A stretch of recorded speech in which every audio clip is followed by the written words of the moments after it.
Okay, guys, another episode of Shellonomics. So, shockingly, this is actually my favorite season of the 4 Kids series. Season 4. We talked about it last time we had Christian on for Turtle Talk of the 4 Kids series. We get a new theme song. Shredder is gone.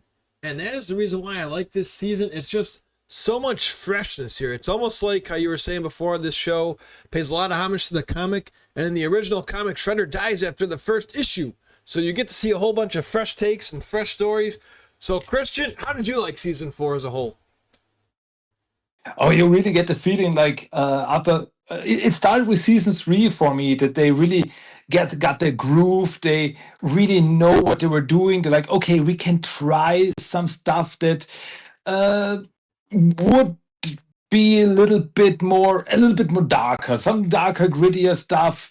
Like as you said, characters dying and so on and so forth. And they even, as you said, at the end of season three, the Shredder was actually defeated. He was gone. The big bad Shredder is gone for now. And so season four is really the start work. What's now? Where are the turtles now? And season three, season four, these are the seasons where I really get the feeling like, okay, we're getting darker, we're getting more serious. I mean, it's still fun in there. So I really gotta say, I cannot decide. I mean, as I said before, I'm a big fan of the whole series. Yes, even the later seasons, I like everything about it.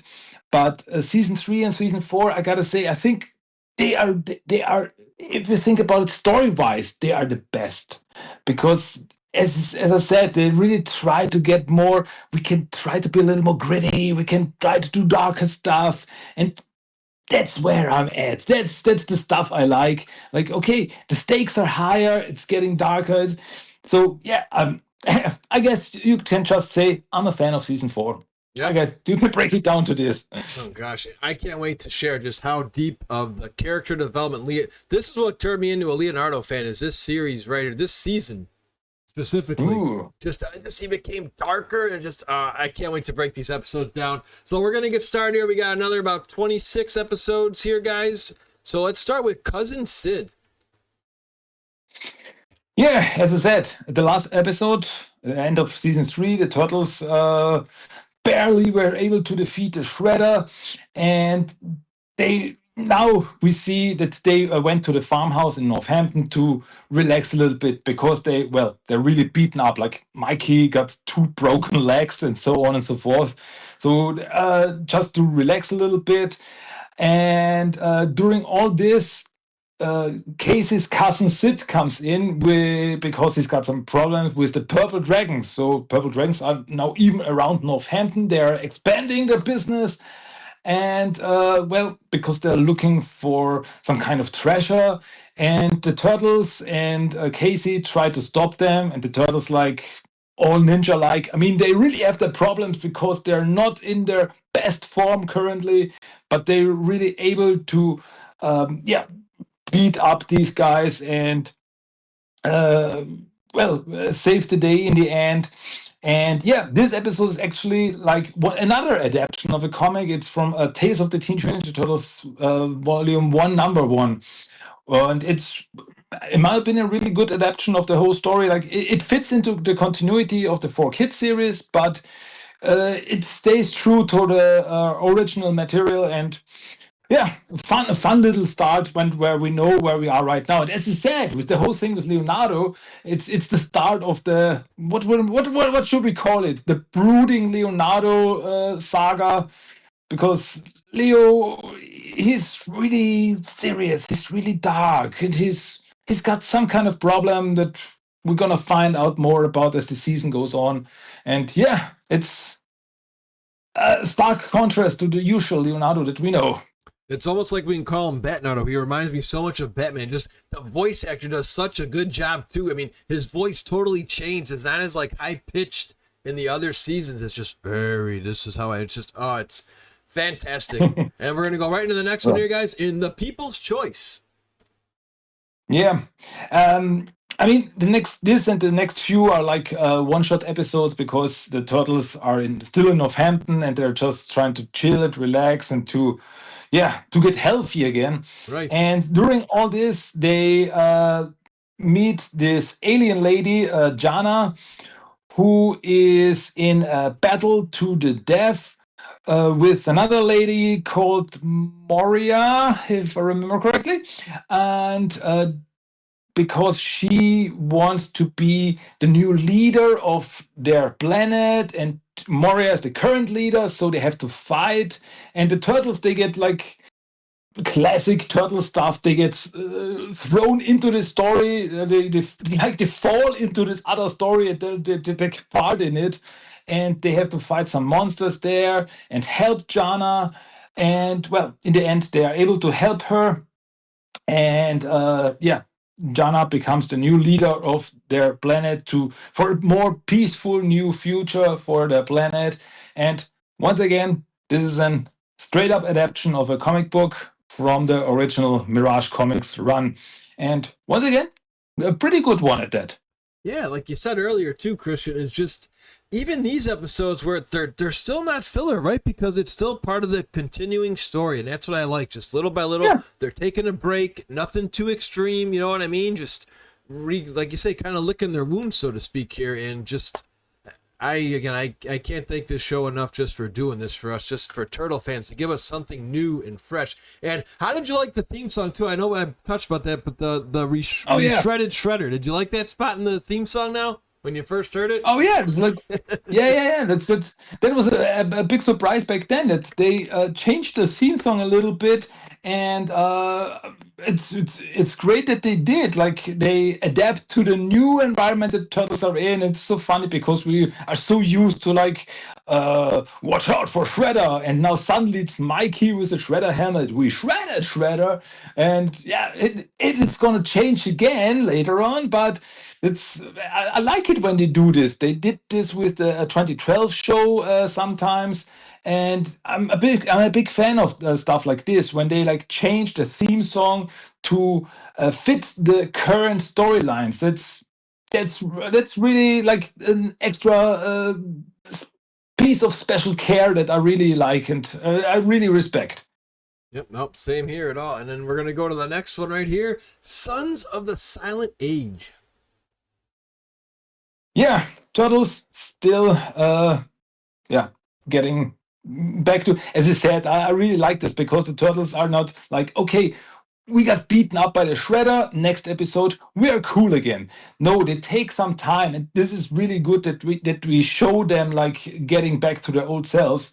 And well, in this story, which once again is an adaptation of a comic book, the turtles meet some fish people.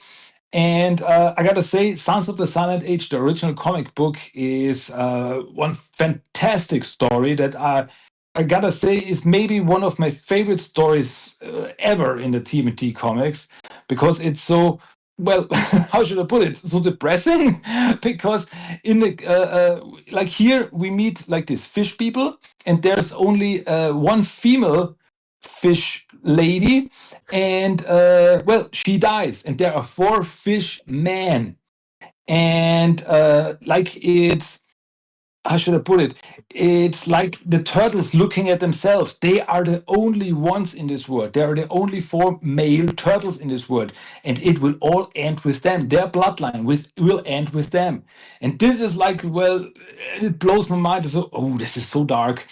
I mean, in this story, in the four kids story here in the episode, it gets more of an upbeat ending because in the end we find out that there are some eggs, some eggs, some fishman eggs, and that this race will live on. The turtles help them to, well, live on, and so it's more of an upbeat, happy ending than the original story was. And once again, as I think I said it in the last episode, last season, when there was the episode with the Olympians, and we saw like a flashback, and they like created some creatures to help them, and one of them were the fish people that we meet now in the story. So even though the Olympians story is actually over, we still get some stuff like spun off from this storyline. Like, okay, like some still some I gotta say plot holes, I don't know, get filled in later on. And this is one of the reasons why this whole show is so great, because even like 1 or 2 seasons later, we still get callbacks to older stories and fill in some story elements. And yeah, it's really good. You know what's great about this show too is you never feel like it's dragging. You know, I love my Fred Wolf series, but there's just a few episodes I watch now, and it's like, oh man, it's still going. You're like, this like just keeps you glued. You don't look at your phone, you don't look at your email. You're just glued to find out what happens next, and this is why this series is so good. And now we get one of my favorites here. This is one of the cooler episodes of the season, in my opinion. Dragon's Brew. Yeah, this is a very special episode because the only turtle who appears in this episode is Leonardo. The other turtles are not in it. It's a Leonardo and Casey Jones story, as they try to stop like some attacks and robberies from the purple dragons that are now under Han's leadership. Like Han really took over the whole thing after Shredder is gone. It's like, okay, I'm now doing my own business, and they're getting more serious, the purple dragons, not just like a little gang, but they're like into like all these robberies and so on and so forth. And here we get like into a conflict with the purple dragons and Leonardo and Casey, as they try to steal some stuff, and some of the stuff includes stuff that actually belongs to Asian Bishop.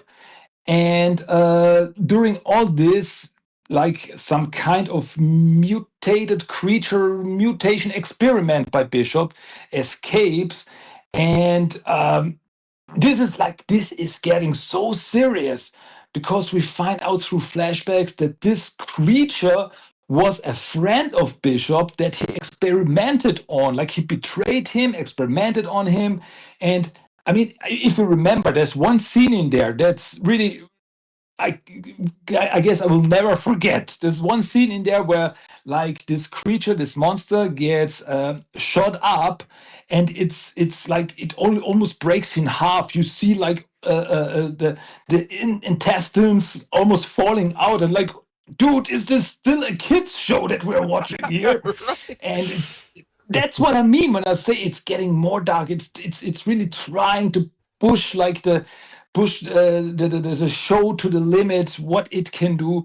And this, like, the story with like the backstory, this tragic backstory of this creature and the action in there, it's really, I mean, it's not like there's blood everywhere or anything, but it's some sceneries are like, whoa, this is, I don't know if I would show this to my kids right now. Yeah, and that's exactly what we It's asked getting earlier. dark, Yeah, and we talked about that in a previous podcast episode here on Spotify and YouTube. You're like, well, Mike, some yes, some you might have to wait a little bit till you're older. Those don't exist until you reach of age.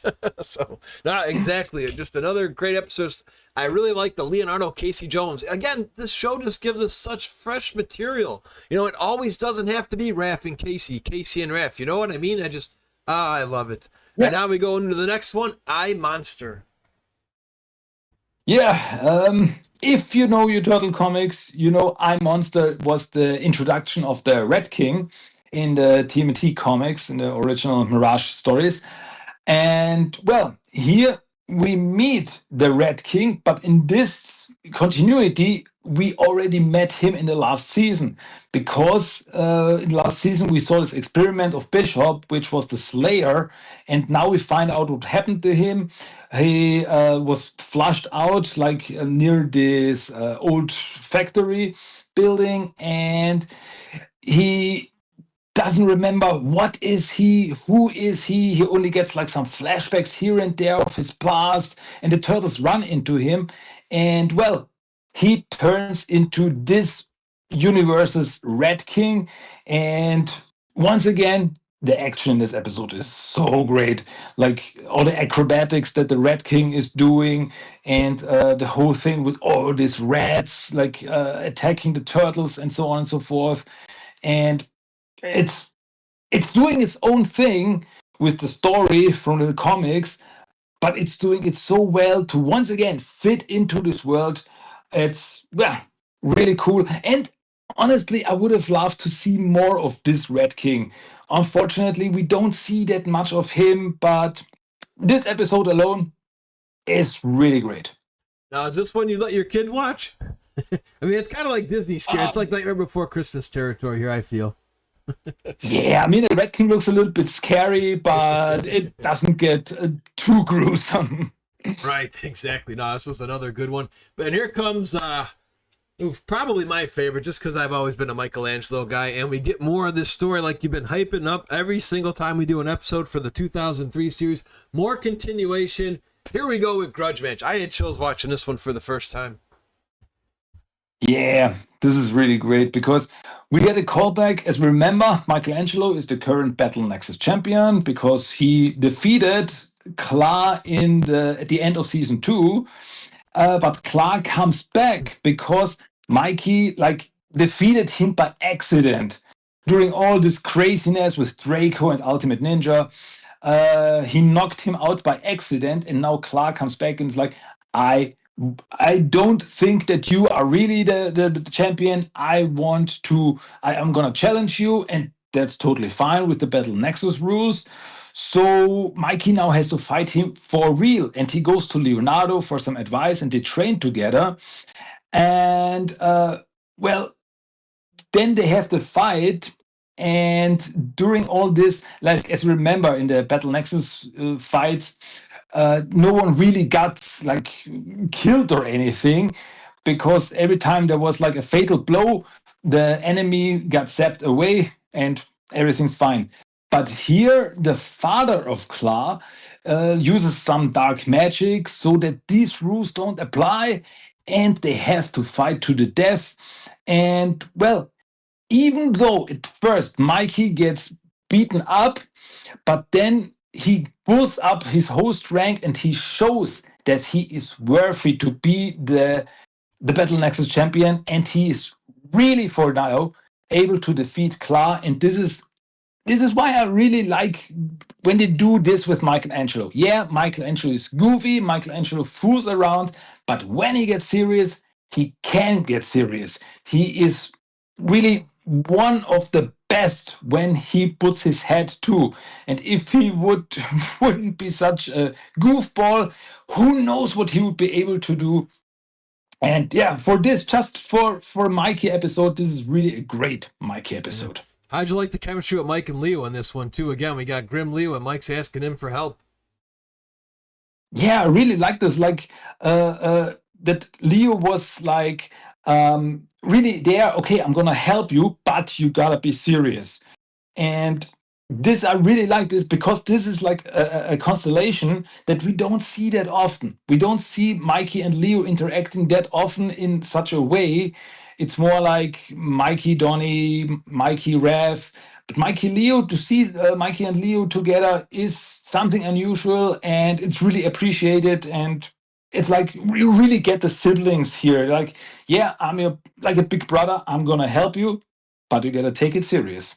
And I really like it. It's really great. Yeah. Yeah, and a fantastic payoff at the end of this one, too. Just, yeah, one of my favorite episodes, probably the favorite of season 4. And then we go into the next one, A Wing and a Prayer. Well, in this episode, the turtles run into some other creatures, the avians, which are like these angel-like creatures, once again created by the Olympians.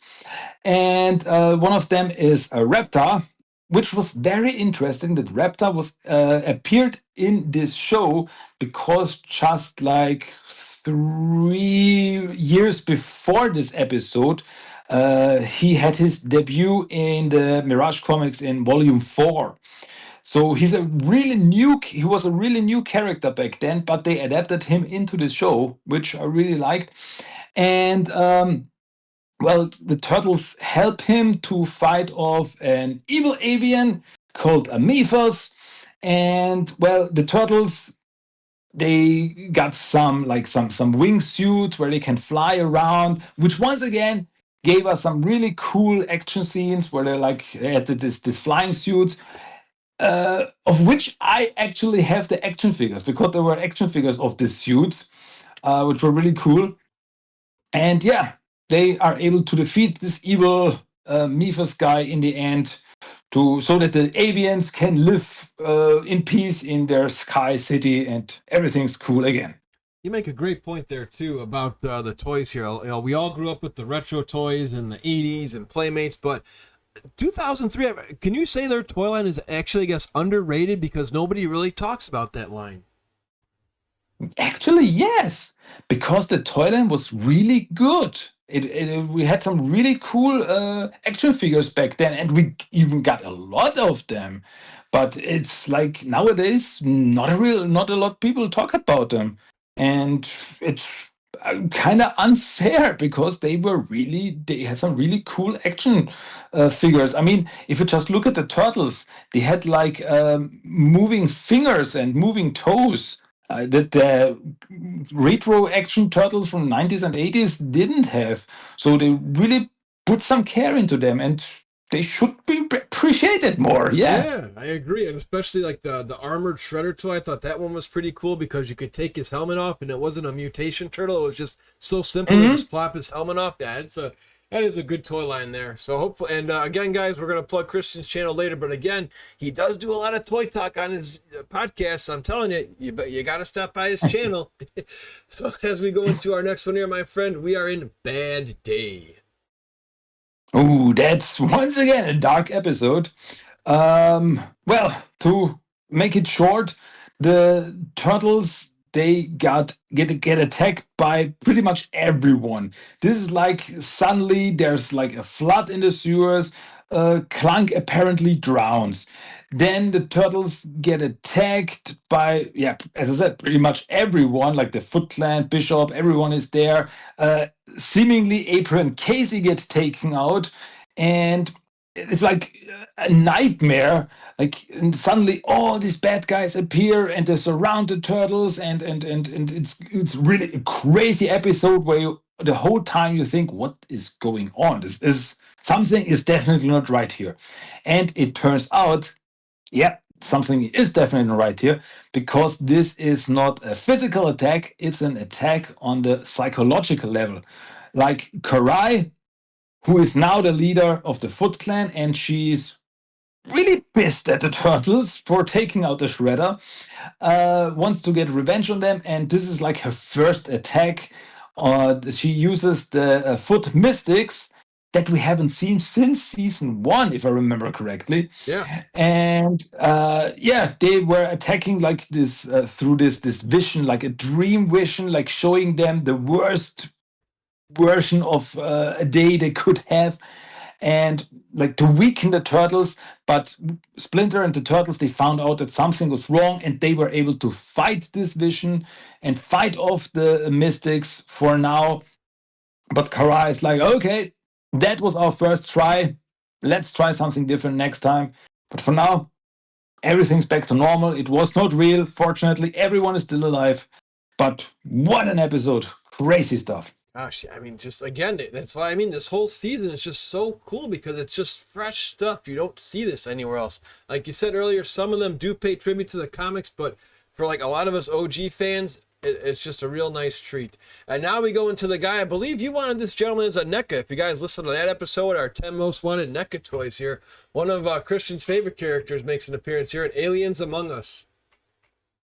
Oh yeah, and that one is Bishop. Agent Bishop is back, and I mean the whole episode starts kind of funny because Agent Bishop and the Earth Protection Force, they need money, they need funding, and because the president doesn't really think that there's like an alien or mutant threat out there. So what does Bishop do with the help of Baxter Stockman? He creates an alien invasion. Like he creates some some alien dummies that just pop when they get attacked, and they like turn into slime, and some spaceships are there, and it's crazy, and the turtles are in the middle of this, like, okay, an alien invasion once again. We just had that last season, but yeah, it's just it's not a real invasion. It's all just made by Bishop and Baxter Stockman. So the turtles try to, well, sort of fight it off to get to the source of this whole thing, and they fight these fake aliens. And well, but in the end, actually, Bishop wins, you gotta say, because the president sees like, oh, they're aliens, and okay, you get all the funding you need to fight off these aliens and these monsters. And well, Bishop gets what he wants in the end. But this whole groove from the alien invasion will come back to haunt them later. So once again, like little foreshadowing, like, okay, the story is not really over now, but we're getting there. Yeah, just a step in the right direction. And again, you gotta. I really enjoy Bishop. Bishop kind of. I don't know who the voice actor is, but he reminds me of Cable, just like his attitude. If you remember Cable from the X-Men, the animated series, Yeah. just like he kind of reminds me of him a little bit like that. So just wanted to throw that little notion in there. And now here we go again with. I don't know. Did I ever ask you what your thoughts are of Hun? Because he is a new character for this show only, right? I don't think he was in comics. Not yet. No. Okay. That's a funny thing. Like they reverse engineered him. He had his debut in this show. He was created for a 2003 show, and they later adapted him into the Mirage comics. Oh, And it's really unusual. It was really unusual because, well, the Mirage guys really liked him. yeah. And I gotta say, if you remember Han at the start of the show, he was like this big brute, and he was just Shredder's right hand man to beat up others. And but he got more and more interesting, more and more character development. Like he had the Purple Dragons. He was the leader of the Purple Dragons. He was loyal to the Shredder. And now here we see in this season, like after everything that went down, he doesn't care about the Shredder anymore. As he found out that Shredder is an alien. It's like, no, Shredder's now gone. I'm doing my own thing, and that's what he do. So I really enjoy. I really like Han. For all the development he got, he was just a big brute, but he got more and more interesting as the show went on. It's kind of like how Bebop and Rocksteady should have been in our TV series. Just a big brute that still had the intelligence to know what he was doing and could possibly, and always have a good, just at least a chance Yeah. to beat the Turtles. And it's kind of like Harley Quinn then, right? Because wasn't Harley Quinn inspired from Batman, the animated series, and she got popular? So once again, this show Right. just shines. So just really, really cool there. And I'm glad they have Han. I mean, Tatsu could have been cool in here, because the Foot Clan needed somebody, and even though he was a fresh character from the movie, but I really enjoy Hun, and that's what we're going to get into here with Dragons Rising. Yeah, because once again, the turtles are like caught up in this battle with the purple dragons, who like got all this tech stuff, all these tech weapons, and they became a real threat here. And they're stealing once again. They're stealing stuff. And in this episode, we get more of the background that's going on, but that happened, the stuff that happened between Han and Casey Jones, like Han, who attacked Casey's father's home. And apparently, it was not spelled out, but apparently he was the one responsible for his father's death. And so, like, we really got Casey really got a grudge with Han, and he wants to really take care of him once and for all. But like in the last moment, he remembers that his father was not like this. He would not like Casey to be this and to really kill Han. And so he does not do it, like giving the final punch. But the purple dragons, the turtles, are able to stop the robbery. So actually, that works out once again. And but once again, we get real good Leo moments in here when he's like in the end, like, okay, we defeated them, and Leo's like, did we really? Did we really? They got away. We could have stopped them, and once and for all, like all this brooding Leo thing, like. But now we know that it's really like Leo got this because at the end of last season, when they were able to defeat Shredder, they barely escaped with their lives.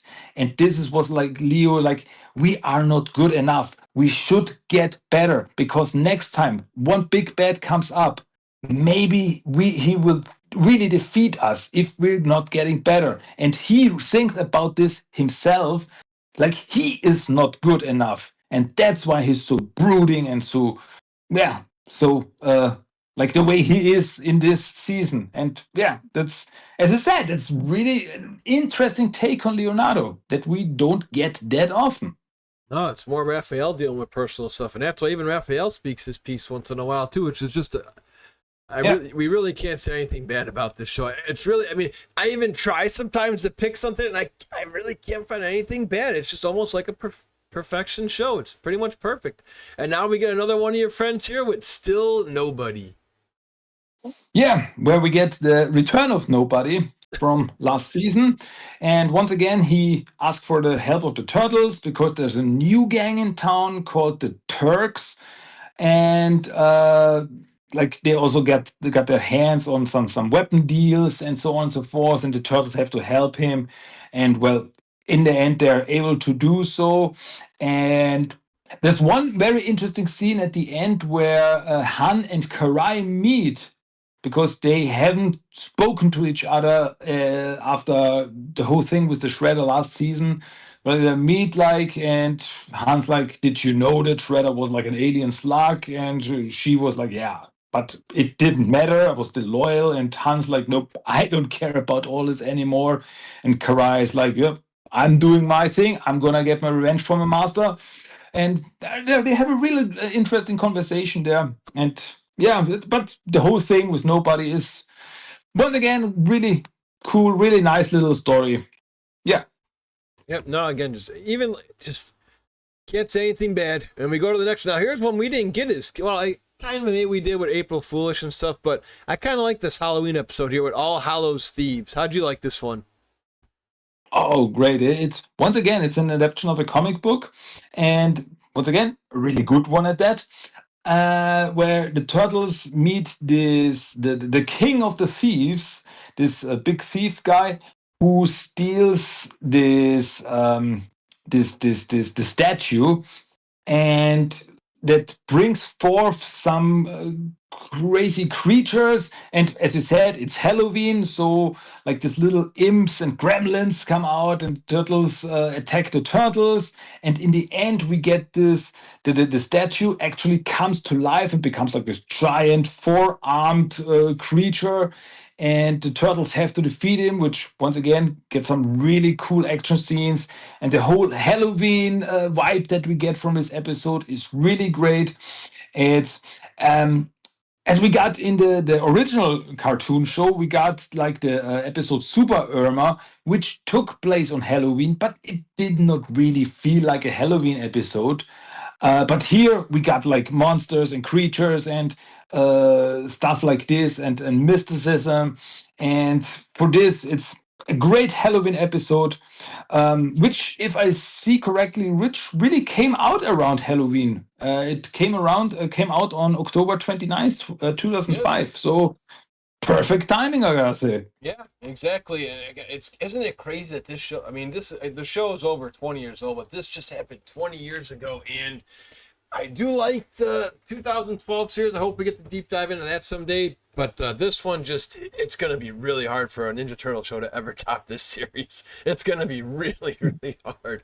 Especially because now we get a shout out in this one, which anybody, I think you can agree, right? Anybody who enjoyed the Fred Wolf Turtles and you have never seen a 2003 episode, I know there's good action, but if you want that 1987's kind of comedy feel, wouldn't you recommend Samurai Tourist? Oh, definitely.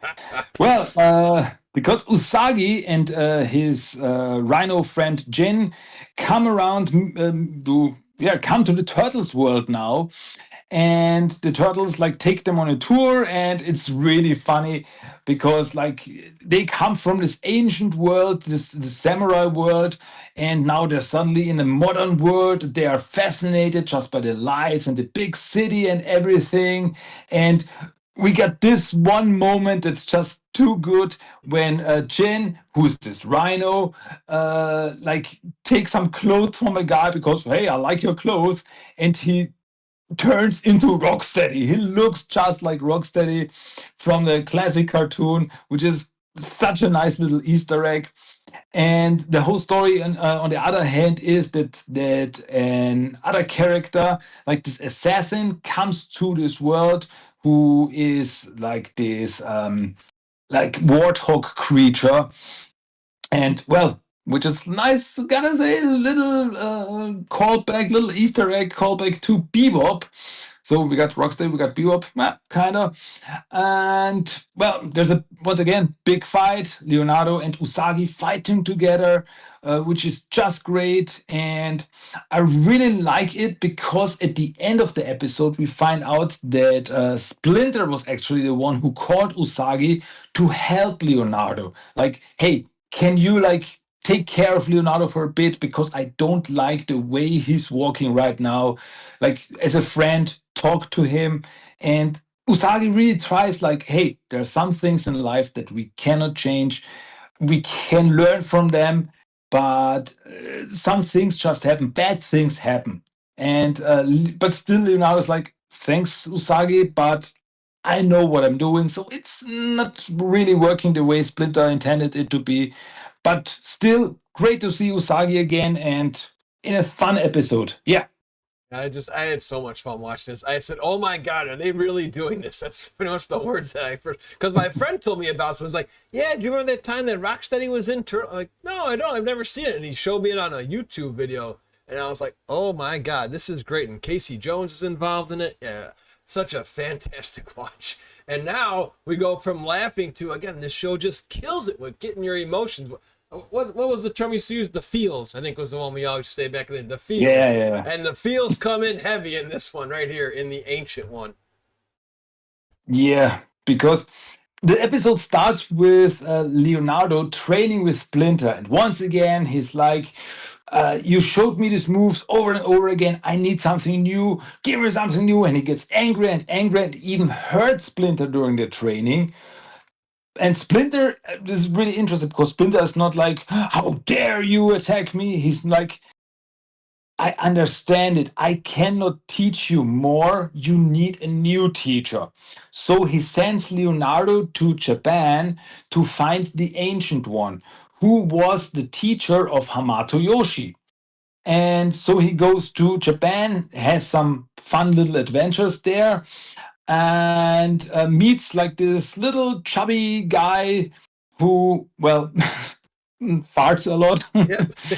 um, and well, he even fights like some yetis and some ghosts and stuff like this. And finally, at the end, when he's, if I remember correctly, he's fighting the stone creature, and he cannot hurt it. How it doesn't matter how much he puts into it, how hard he fights, he cannot hurt the stone creature until he finally realizes that, like, okay, there are some things that I cannot defeat, some things that I just have to accept. And this is finally the moment that Leonardo's mind goes click and he's like, okay, I understand it now. And he turns to the little chubby guy and says, thank you, Ancient One. And it turns out he is this one that he traveled with. The little guy is actually the Ancient One, Hamato Yoshi's master. And yeah, he's now ready to train Leonardo in new ways. It's just Great, just great. it's a great lesson for all acceptance. Because yeah, Leonardo snaps. Why do we keep doing this over and over? And usually again, you think it'd be Raphael, but I really like how it was Leonardo this one because he just felt so guilty for everything that happened and he was just obsessed. And y'all know what happens with obsession. It can be your worst enemy. So GG's for Leo finally trying to get to where he needs to be. And now it's again with this holy crap action coming our way with Sienna the Shredder. Oof. Yeah. I gotta say, starting with the Ancient One, now with the Scion of the Shredder, and the next episode is like this trilogy of episodes, like where the stakes have never been higher. Yeah. Because in Scion of the Shredder, what happens? Karai starts her attack. Karai with the whole Foot Clan and some new stuff like this giant foot mechs and so on and so forth, comes to the Turtles lair and destroys everything. Really, you cannot say it any other way. She really blows up the Turtles lair. The Turtles barely escape, or do they? At the end of the episode, we don't really know if they were able to escape because they were hunted. Like they escaped into the sewers, they were split up, and they were hunted by the Foot Clan. And it's more or less this whole episode is one big action scene, but holy shell, it goes on. Like there's so much. Like okay, the turtles have been living in this lair for 4 seasons now, and suddenly it just blows up from one episode to another. It's like everything destroyed, everything changes, and Karai is like, "Hey, I'm the new Shredder." We see her in Shredder armor. I'm the new Shredder here. I'm the leader of the Foot Clan. You took everything from me. Now I'll take everything from you. And yeah, it's crazy. And well, after this episode, nothing is the same. Yeah, we are Amazing. all just shocked. I'll just let you catch your breath for a second there because we got to go right into the next one. But yeah, just seeing all those explosions, you're like, one down, one down, one down. This can't be how it ends. And it did, but here comes our next episode, like you say, right back at you with Prodigal Son. Yeah, in this episode, Leonardo comes back from Japan and, well, finds everything destroyed. His family gone, the turtle's lair destroyed, and well, he's now, as we said at the start of the season, he was like this Batman like brooding, and now he's using his Batman detective skills to find the other turtles. Like he follows their tracks. This is like the first half of the episode. He follows the tracks and finds out where the turtles went and how they escaped. And in the end, he finds all of the others. They're all survived, and they find a new home. And in the end, Leonardo goes straight to Karai, and they have a big fight, a great fight scene. And he's like, "Don't ever come near my family again. I will spare you now," because he's able to defeat her, but he's not finishing her. And he's like, "Hey, stay away from my family, or I will come again. This is the last warning." And well, Karai, once again, really angry, but the family is back together again, got a new lair. And yeah, as I said, nothing is the same again. Crazy. Yeah, just another good Leonardo again. Like I say, I love my boy Mikey, but Leo is really creeping up there to number 2. It used to be for me, it was Mike, Raph, because red was my favorite color, Don, and then Leo. But Leo's boosting up the rankings here in the Shellonomics Turtle rankings here with just these amazing episodes. And you talked about this earlier. Our good friend, your good friend, check that. Your good friend returns in Outbreak. I don't think I would call him a friend, but Yeah. I respect Agent Bishop. There you go. Well, as I said in the episode Aliens Among Us, like this alien goo that got into the sewers, and well, it comes as it must because like this alien mutagen goo like gets into contact with the creatures that's living in the sewers. Is it bugs or rats and stuff like this? And it turns them into monsters, into mutated monsters. And the turtles, once again, they have to stop it. And like they're able to do so far so good, and but they go back to this whole thing because this outbreak goes on for a while. But during all this, Donnie gets cut by one of the creatures, and it gets a little bit sickly from it, which once again comes back to haunt us later. This is like this show has so many layers. Like, okay, at first we got a little fake alien invasion, which turns into a mutant outbreak, which comes back to haunt us again later when Donatello gets hurt, and it just goes on and on. It builds one another. This show is so great. I don't know what else to say. And we still got so much more to cover here on Spotify and YouTube with Shellonomics. This is, I mean, we're kind of maybe at the halfway point because you still have more seasons to go, but just, and now we get to get Donatello a little bit better character. Again, they just share the love too. That's another good thing about this. You know, some of the movies and other adaptations, you can say it feels like it focuses on one turtle, but here everybody gets the love. Peter Laird just made sure all his children were taken care of. And now we go into the next one with Trouble with Augie. Yeah, which brings us back to a storyline that started in season 2, where April was trying to find her missing uncle August O'Neill, who apparently got lost in another dimension. And well, she is able to find him in another world where some lizard creatures are living and apparently living in peace, and Uncle August is helping them. But it turns out that, well, this lizard people, the Brotherhood, they are not really good.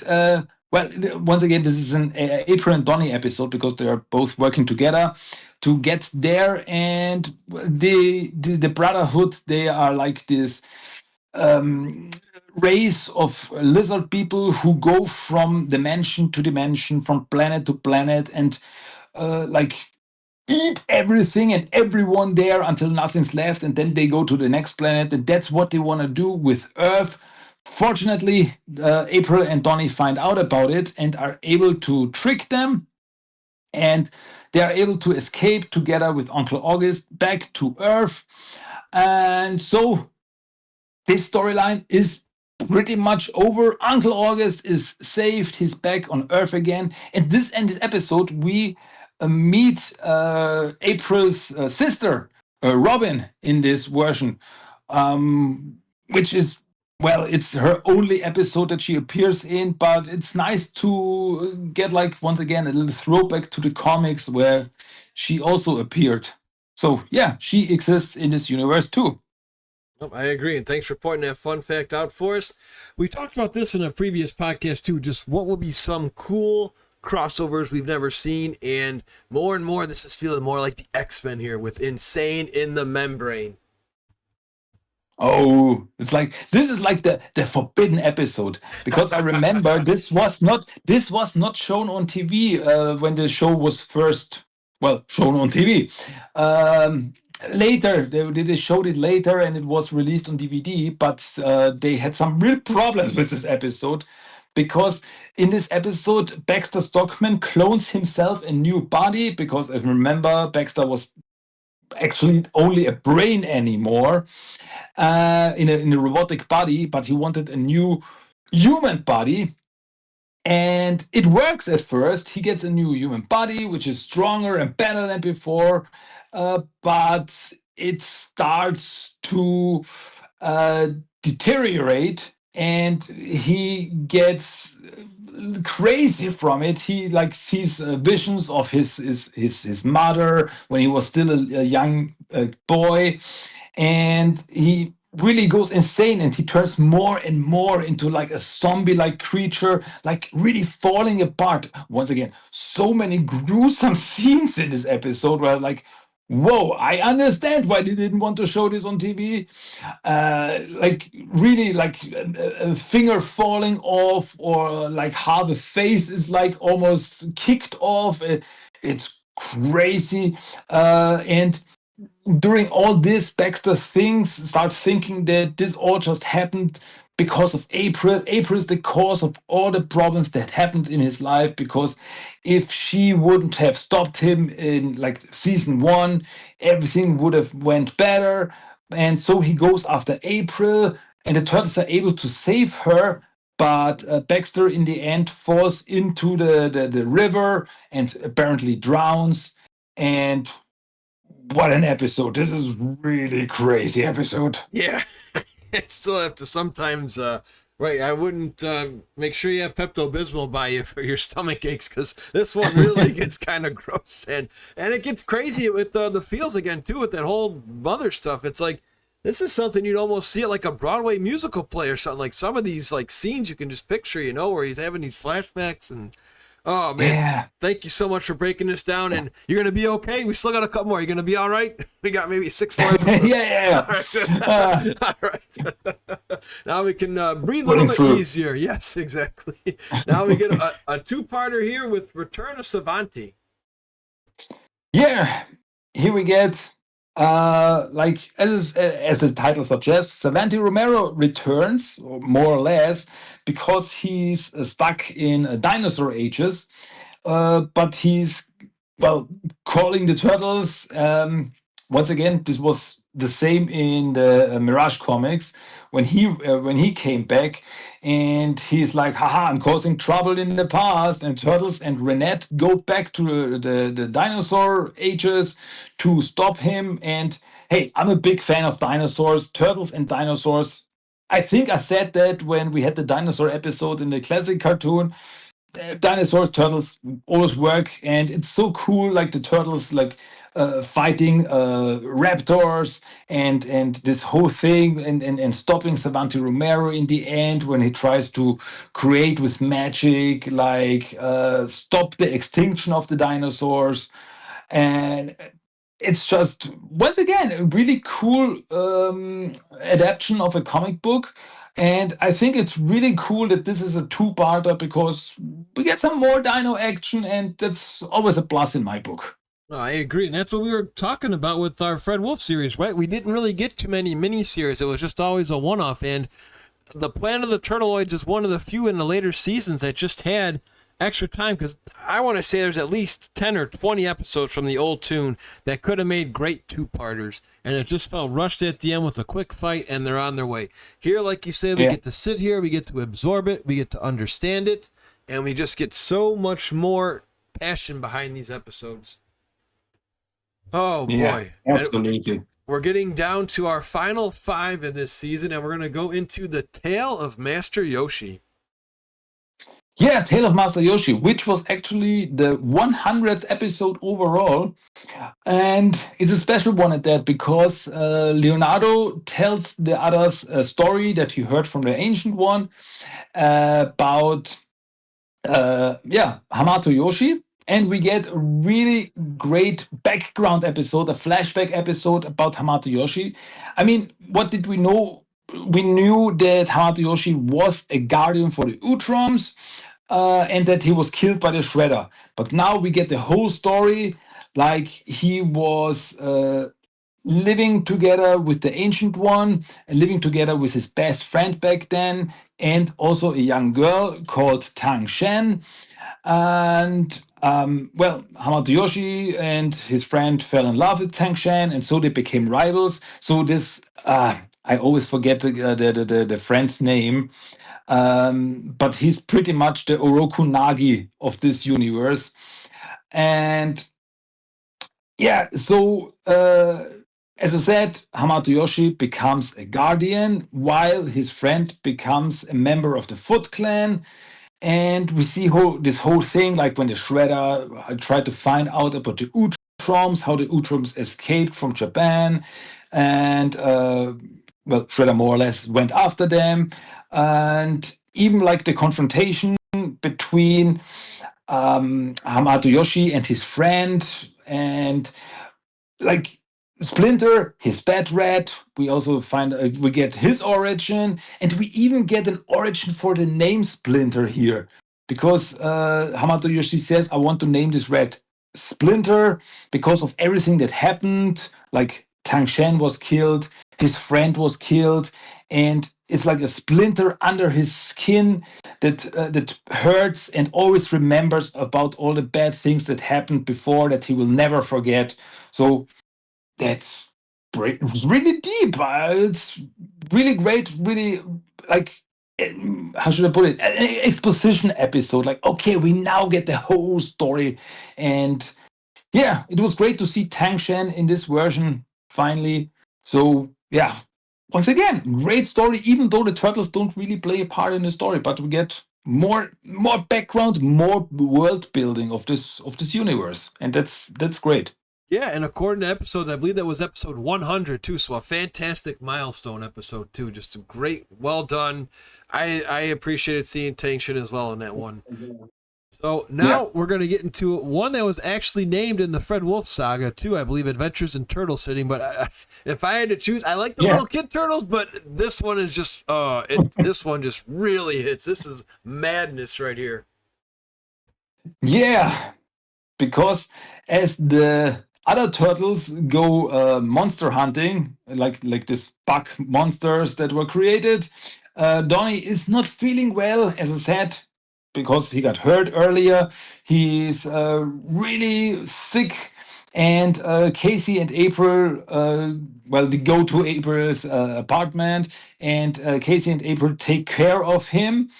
But then it happens. It's like really horror movie feeling there because it finally happens because of the cut that Donatello got. He finally starts mutating and he turns into this giant mutant turtle, uh, just like in the 10th season of the classic cartoon when Leonardo became this big hulking monster. And yeah, and well, as I said, it's like horror monster movie. Donatello, mindless monster, goes after Casey, goes after April, but in the end, the turtles are able to capture Donnie. But what will they do now? How can they turn him back into his normal Donnie self? Well, we're gonna find out very soon. Yes, exactly. After we give you a quick little swig of water if you need it, because we get another. Let's see here. I believe we're down to our last three, and this is another two-parter, as you said earlier before we started recording this. In Good Genes. Yeah, in Good Genes, the Turtles tried, with the help of Leatherhead, by the way, they tried to get Donatello back to his normal self. But as they find out that they don't have the knowledge or the technology to do it, they must turn to Agent Bishop. Like, hey, you have it, you are in Area 51, you have the technology, and you have Baxter Stockman with you, who is once again back after everything that went down. And it's like, it's once again, Baxter is such a tragic figure in this whole series because he Right. gets he gets revived and he's like, oh, why can you not just let me go? And it's like, I feel really sad by now for this guy.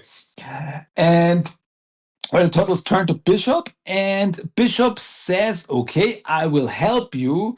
But a mysterious entity contacts Bishop and tells him that he will help him if he gets the or destroys the heart of Tengu, which it belongs to Karai.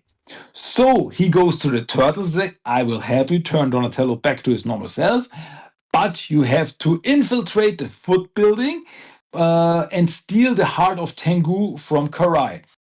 The turtles do so, and the bishop destroys the heart of Tengu, I mean, by accident, or by instruction of this mysterious entity, actually. And Bishop's like, okay, what happened now? Meanwhile, Turtles and Leatherhead are able to return Donatello to his normal self. And we find out at the end that this mysterious entity were actually the Foot Mystics who were controlled by the Heart of Tengu by Karai. And now that the Heart of Tengu is destroyed, they say now we are finally free from from our master, and now we can do what we want to do. And what does this mean? Yep, we will find out, and it's not good. No, it is not good at all. And it just again, we get we you were always talking about this with our other shows. Just we get nice season endings, and I'm pretty sure you're gonna agree. This is a fantastic season ending. Just to be like, oh my god, what can happen next in Ninja Tribunal? Oh yeah, this is like such a cliffhanger ending, which I hate and laugh at the same Yes, time. yeah. Because the turtles at first they get attacked by some mysterious wooden creatures, and they fight them, and then they get contacted by the masters of these creatures, who are the Ninja Tribunal. The Ninja Tribunal are four people who wear armor that looks suspiciously like the Shredder's armor. And we also meet four other people that are acolytes to the Ninja Tribunal, like the Turtles, and these four other acolytes. They like come to the Ninja Tribunal and they're like, we summoned you here because we think that you are able to help us because there's a big evil coming, and that evil is the One. and only original Shredder. And Dot's like, what? What? And so the turtles, in the end, we see that the turtles, they get to Japan, and that's where the story, it is this episode, the season ends. And I was like, okay, when the next episode? I need more. I need more. It's, oh, so good. Yeah, and they continue to do this time and time again, where it's like, oh wait, I gotta wait months now. Come on, I guess I'll rewatch these for now and get sucked in all over again. So, oh man, is there anything that stood out to you? That was, I mean, of course, we're a lot of shock. I guess actually, to put as we bring this podcast episode in for a landing, what shocked you the most in this season? For me, it was just Leonardo's character as a whole with his dark turn and turning into like Raphael with his anger. That was what shocked me. I'm curious your take on here. What was the most shocking to you? Yeah, absolutely. This was very unusual. I did not expect to see this after the end of last season. But there are some things just that like really shocked me. Was like, okay, I was still talking about a kids show here, like in Sign of the Shredder when the turtles' lair got destroyed. This is like this is like we were back in the at the start of season 8 of the classic cartoon when Channel 6 got destroyed, and always like, so yeah, everything turns out fine in the end. Just suddenly boom, it's like, what? This really happened? Or just the whole episode insane in the membrane, like the whole thing with Baxter's body like falling apart, and there's like, oh boy, this is dark and gruesome and I love it. And yeah, there's like so many good. I mean, we only get like two-parters in the season. If you remember, like last season, there were many two-parters, Yes. three-parters, four-parters.